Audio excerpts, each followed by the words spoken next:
हेडलाईनचे प्रायोजक आहेत पिंपरी चिंचवड एज्युकेशन ट्रस्टचे पिंपरी चिंचवड विद्यापीठ, पुणे।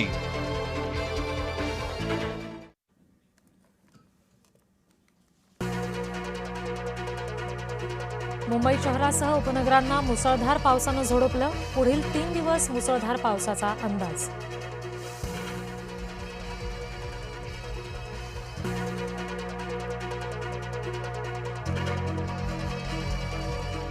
वीरा देसाई मार्ग पुन्हा एकदा जलमय। अंधेरी पश्चिमेतील बरेच मार्ग पाण्याखाली। वाहन चालकांना करावी लागते तारेवरची कसरत। मुंबईमध्ये अनेक ठिकाणी अजूनही गटारं उघडीच। महापौर रितू तावडे पाहणी करताना आढळलं उघडं गटार। गटाराला झाकण नसल्यानं महापौर संतापल्या। वसई विरार नालासोपाऱ्यातील रस्ते जलमय। जोरदार पावसामुळे अनेक ठिकाणी गुडघाभर पाणी। महापालिकेचा नाले सफाईचा दावा फोल।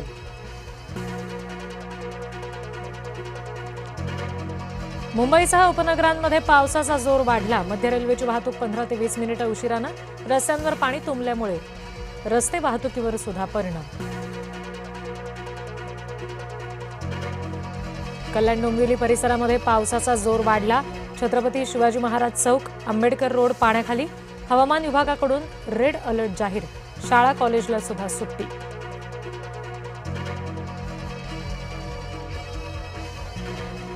कोल्हापूर जिल्ह्यातील नद्यांच्या पाणी पातळीमध्ये वाढ। पंचगंगा नदीची पाणी पातळी 22 फुटांवर।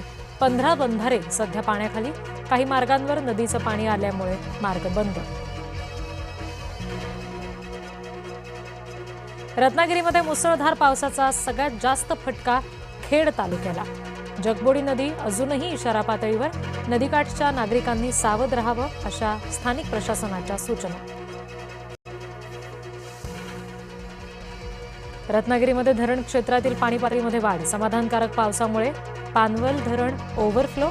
6 जुलैपर्यंत रत्नागिरीला ऑरेंज अलर्ट। मुसळधार ते अतिमुसळधार पावसाचा अंदाज।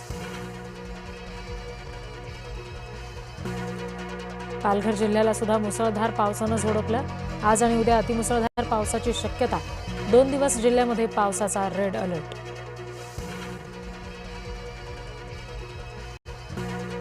राज्यामध्ये पावसाळ्यात झाडांची मोठ्या प्रमाणावर पडझड। दादर, ठाणे, नाशिकमध्ये झाडं पडली तर अमरावती आणि पालघरमध्ये झाडं कोसळल्यानं वाहतूक ठप्प। गोसीखुर्द धरणातून 2500 क्युसेक पाण्याचा विसर्ग। नदीकाठच्या गावांना सतर्क राहण्याचा इशारा।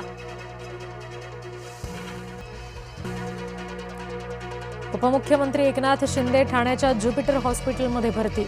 व्हायरल ताप, अशक्तपणामुळे उपचारांसाठी केलं भरती। शिंदेंची प्रकृती स्थिर असल्याची सूत्रांची माहिती।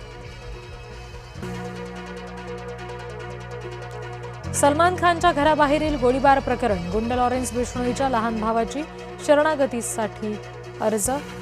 आरोपी अनमोल बिश्नोईचा मकोका विशेष न्यायालयामध्ये अर्ज।